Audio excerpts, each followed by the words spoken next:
안녕하세요. 앨리스의 오두시 앨리스입니다. 생각발전소 11번째 시간. 나는 너를 파괴할 권리가 있다? 공격과 비난. 읽어보겠습니다. 어느 분야나 그렇듯이 개인적인 공격이나 집단 따돌림은 철학에서도 종종 일어난다. 고대 그리스의 아테네에서도 적의를 품은 동료들의 고발에 의해 신을 모독했다는 죄로 재판을 받고 희생된 철학자들이 많았다. 그들은 박해받고 추방당하거나 처형되기도 했다. 철학에서 모든 일이 공정하고 정의롭게 이루어진다는 말을 어느 누가 했던가? 그거야말로 철학을 이상화시킨 상상에 지나지 않는다.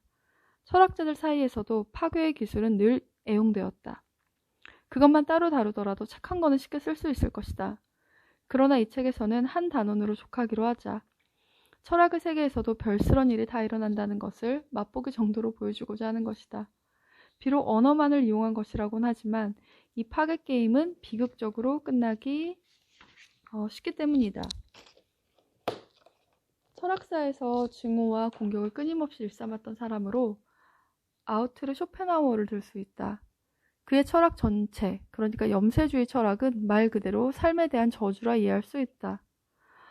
어떤 때는 요란하게 날뛰기도 하고 또 어떤 때는 드러나지 않은 채 배경 속에서 타오르던 그의 철학적 생산활동은 결코 잠드는 법이 없던 증오심을 동력으로 한 것이었다. 쇼펜하우어는 기독교와 이슬람교 그리고 유대교를 저주했다. 그 어느 곳도 자신에게 마땅한 건 없다며 그는 분노에 휩싸여 말하곤 했다. 이를테면 임마누엘 칸트의 철학적 윤리를 두고 벌인 토론의 경우만 해도 그랬다. 쇼펜하우어는 칸트의 정언 명령이 얼가니의 방석처럼 사람으로 하여금 생각을 하게 만드는 게 아니라 생각을 하지 않는 바보로 만들고 있다고 꼬집었다. 또한 동물 애호가였던 쇼펜하우어는 사람이 도덕적 책임을 지는 것은 오직 사람에 대해서일 뿐 동물에 대해서는 그렇지 않다는 칸트의 말에 다음과 같이 격렬하게 비난을 퍼부었다. 기독교의 도덕은 동물에 대해서는 전혀 신경 쓰지 않는다. 그러니 철학적 윤리마저도 동물에 관한 문제는 내팽개쳐버린다. 동물은 그저 물건이나 멋대로 쓸 수 있는 수단 정도로 취급될 뿐이다. 동물들을 해부용으로, 사냥감으로, 여흥을 위한 소싸움용으로, 경마용으로 삼는가 하면 돌을 잔뜩 실어 움직이지도 않는 마차를 끌도록 죽도록 매질하기만 한다. 퇴. 응? 다른 철학자들에 대해서도 좋게 말할 그가 아니었다.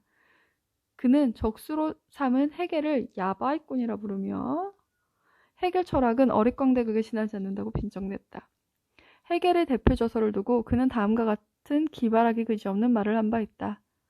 정신현상학을 펼칠 때면 마치 정신병원의 창문을 여는 것과 같다. 베를린 대학에 있을 때 쇼펜하우어는 일부러 헤겔의 전공 과목 강의 시간과 똑같은 시간에 세상과 인간의 정신의 본질에 대한 학설이란 제목의 세미나를 열어 헤겔과 경쟁을 시도하기도 했다. 그러나 그 시도는 참담한 실패로 끝나고 말았다. 헤겔의 강의실에서 200명이 넘는 학생들이 강의를 들었던 반면 그의 세미나를 듣기 위해 온 학생은 모두 합해야 5명밖에 되지 않았던 것이다. 사족이지만 굳이 짚고 넘어가자면 쇼펜하우어의 온갖 비난과 비방은 정상에서도 명성을 휘날리던 거장 헤겔의 털끝 하나 제대로 건드리지 못하고 말았다. 그러나 이제부터 살펴볼 이야기는 경우가 다르다. 언뜻 보기에는 지금부터 하는 이야기가 훨씬 더 학술적인 인상을 풍긴다. 어디에도 속되거나 상스러운 표현을 찾아볼 수 없고 큰 소리조차 오가지 않았다. 겉보기에는 모든 일이 공정하고 학문적인 차원에서 벌어졌다. 겉보기에는 말이다. 이야기의 주인공은 쾰른 철학연구소에서 오래도록 동료로서 한솥밥을 먹은 마리온 조레트와 엘리자베트 슈트레거 두 사람이다. 그렇지만 두 사람의 위치가 똑같았던 건 아니다.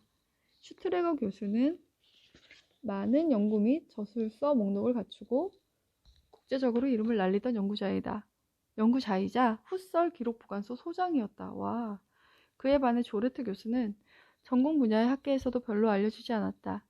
그녀가 박사 논문 이후로 발표한 것은 고작 한 권, 55쪽 분량의 책과 몇 편 되지 않는 논문들 뿐이었다.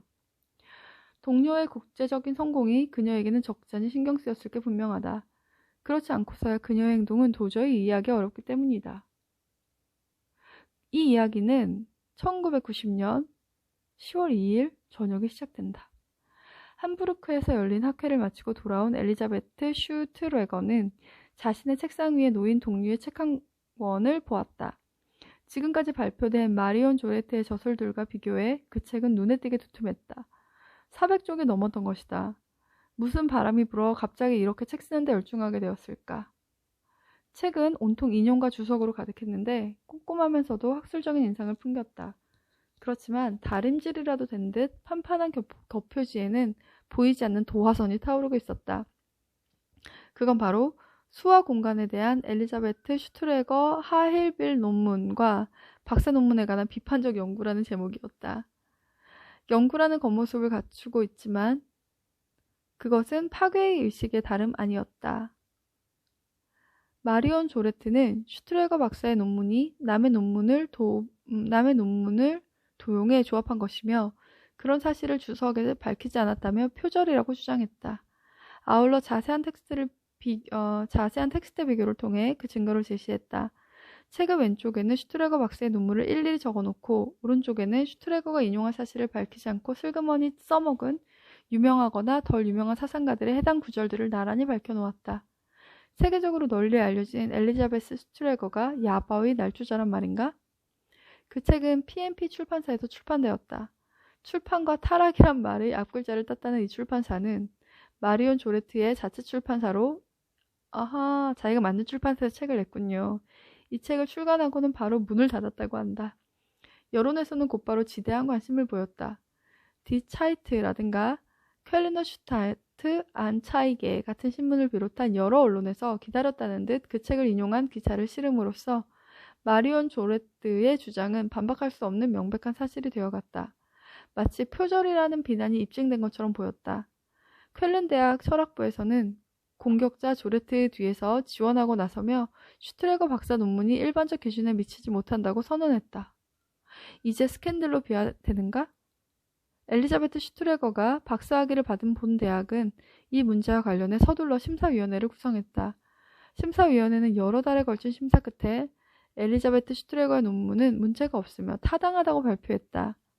엘리자베트 슈트레거는 자신이 박사 논문 심사를 받을 당시 제출한 논문은 그 사이 사라지고 남아있지 않지만 지금 것과는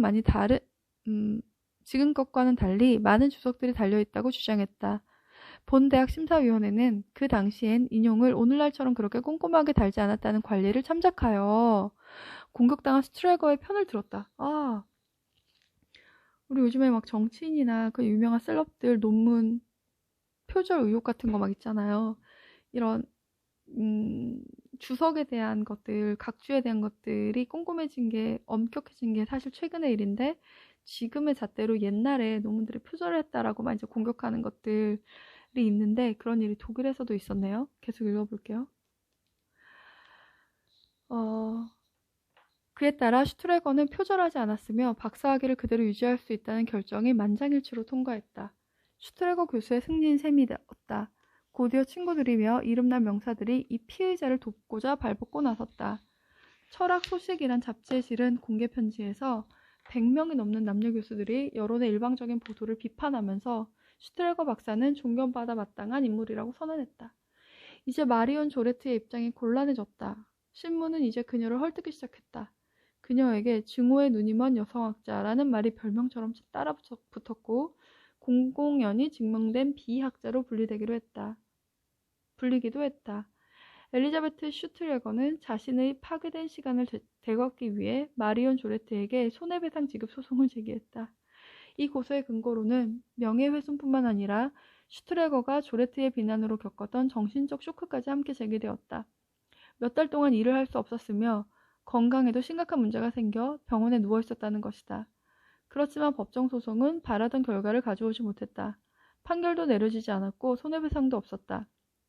그저 쌍방의 합의로 끝난 것이다. 합의 결과 자신의 책의 후기에서 인신공격성 내용을 담은 11줄을 삭제할 책임이 마리온 조레트에게 주어졌다. 그 뒤에도 싸움은 계속되었다. 새로운 기사들이 쓰여졌고 독자 편지들이 쏟아졌으며 새로운 소송이 제기되기도 했다. 그러다가 언제부터인가 여론이 이 사건에 등을 돌렸다. 그렇다면 이 사건의 실제 내막은?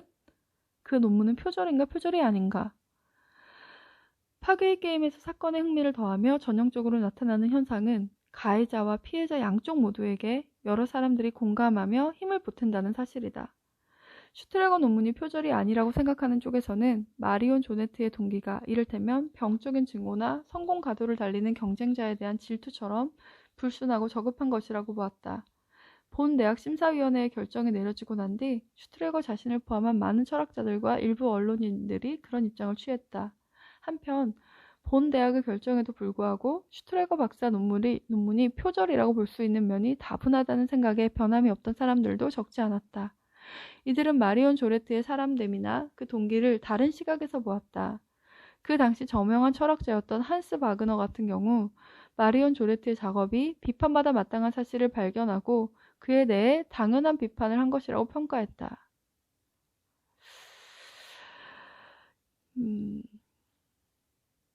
이미 성공을 거두어 세계의 각지에 친구를 두고 있는 철학자를 공격하는 데에는 어쨌든 커다란 용기가 필요한 것이다. 이 이야기는 끝내 승자를 남기지 않았다. 마리온 조레트는 그 사건에 대한 스스로의 기록에서도 고백하고 있듯이 자신에 대한 세상의 대우가 지나치게 부당하다고 느꼈다. 공식적으로는 승자로 보이는 엘리자베스 슈트레거 또한 기쁘지 않았다. 실추된 명예도 되찾을 수 없었다. 2000년에 그녀의 책 학문의 윤리라는 이름으로 어느 독일 여교수의 파괴공작 1990에서 1999가 출간되었다. 책 표지는 부고처럼 검은색과 흰색으로 디자인되었다. 이 책이 엘리자베스 슈트레거의 마지막 작품이었다. 그녀는 그로부터 몇 달 뒤 세상을 떠났다. 이제 마지막으로 사건 하나만 더 살펴보기로 하자. 파괴란 게 언제나 공개석상에서 이루어지는 건 아니며 재미있는 장난처럼 일어날 수도 있다는 사실을 보여주는 사건이다.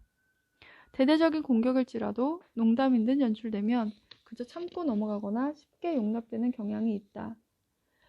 여기서 소개할 철학자는 테오도르 아도르노에 대한 것이네요. 와, 기대가 됩니다. 여기서 소개할 철학자는 테오도르 아도르노에 대한 것으로 이른바 젖가슴 테러라 불린다. 이 사건은 1968년과 1969년의 학생운동 과정에서 이 철학자를 겨냥해 일어났던 기나긴 간섭과 행패의 정점을 이루었다. 널리 알려진 이 사건의 내막은 이렇다. 1969년 4월 22일 아도르노는 프랑크푸르트 대학 제6강의실에서 변증법적 사고 입문이란 강의를 막 시작하려던 참이었다. 그런데 강의실은 온통 요란한 소음과 휘파람 소리로 뒤덮여 있었다. 독일 사회주의 대학 연맹의 행동대원들이 이미 널리 알려진 방해 공작을 실천해 옮긴 것이다. 이 상황을 본 아도르노는 이렇게 말했다. 여러분에게 5분의 시간을 드리죠. 내가 강의를 해야 하는 건지 아닌지 여러분들이 결정하세요.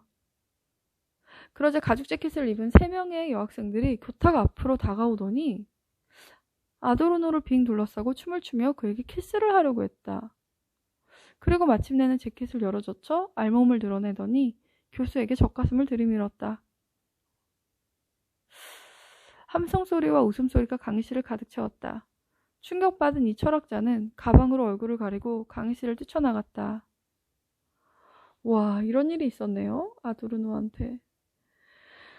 이 사건은 특별한 일화로 자주 이야기되곤 했다. 로베르트 게른하르트의 경우는 이 사건에 대해 익살스러운 시까지 지었다. 이 시에는 여학생이 3명이 아니라 2명만 등장하며 다음과 같이 묘사된다. 그 시는 건너뛰어도 될 것 같아요. 그래서 어쨌다는 걸까요? 제6 강의실에서 웃던 사람들과 달리 아도르노 자신은 그 장면이 전혀 우습지 않았을지 누가 알았겠는가. 그 사건이 일어난 직후 나온 슈피겔과의 인터뷰를 보면 그 철학자가 적잖이 당황했다는 걸 느낄 수 있다. 그날 제6 강의실에 있었던 다른 사람들은 그 사건을 어떻게 보았는지 살펴보는 것도 도움이 될 것이다. 영화 감독인 귀도 크노프 역시 그 사건의 목격자였다. 프랑크푸르트 대학에 다니던 시절에 대한 인터뷰에서 그는 이렇게 말했다.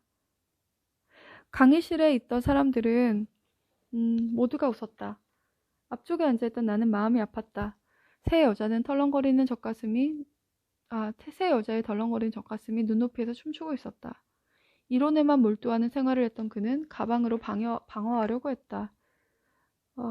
어쩔 줄 몰라 하는 그의 모습이 보였다. 그러던 어느 순간 그는 가방을 늘어뜨린 채 눈물을 흘렸다. 그때 겨우 달려온 그의 조교들이 그를 데려갔다. 몹시 애처로운 장면이었다. 그러니까 아도르노가 울었다고? 이 희생자의 눈물이 저 시에는 나타나지 않은 것은 결코 우연이 아니다. 웃음은 연민의 감정과 섞이지 못한다. 다른 사람이 그토록 재미있어 하는데 누가 그들에게 삿대질을 할 수 있겠는가? 재미있는 일을 한사코 회피하려는 사람은 오히려 재미를 더 키워준다. 웃음은 손쉽게 공범자들을 만들어준다. 무얼 보고 웃든지 함께 웃는다는 건 어쨌든 멋진 일이기 때문이다. 웃음을 바람막이 삼아 사람을 몰아세우는 기술이 그렇듯 애용되는 것도 바로 그 때문이다. 여기 잠깐 설명을 좀 읽어보면 왜 아도르노에게 학생들이 그랬는지 읽어보겠습니다. 아도르노는 네오마르크스주의 진영의 대표적인 이론가로 그의 현실 비판들은 1968년 유럽을 휩쓴 학생운동, 베트남 전쟁을 반대하고 부패와 빈익빈 부익부를 심화시키는 현실 자본주의를 비판하며 일어난 운동, 68혁명, 68운동을 말하는 것 같습니다. 그것의 밑거름이 되었다고 해요. 따라서 누구나 아도르노가 이 학생운동의 열렬한 지지자가 될 거라 생각했지만, 정작 아도르노는 현실에서 벌어지는 학생운동을 비판하기 시작했다. 그의 비판 앞에 무시할 수 있는 것은 사실 아무것도 없었고 학생운동의 현실에는 분명 비판받아 마땅한 부분들도 있었던 것이 사실이다. 그렇지만 운동은 일어난 순간부터 계속해서 움직여야만 했고 그래서 학생들은 아도르노를 공격 대상으로 삼았다. 그래서 그랬구나. 우리 일상에서도 자주 일어나는 공격과 비난에 대한 이야기. 생각발전소 몇 번째 시간이었을까요? 읽다 보면 제가 집중해서 잊어버리게 되네요. 11번째 시간. 나는 너를 파괴할 권리가 있다. 공격과 비판에 대해 읽어보았습니다. 다음에 12번째 이야기로 만나요. 앨리스의 오두시 앨리스였습니다. 안녕.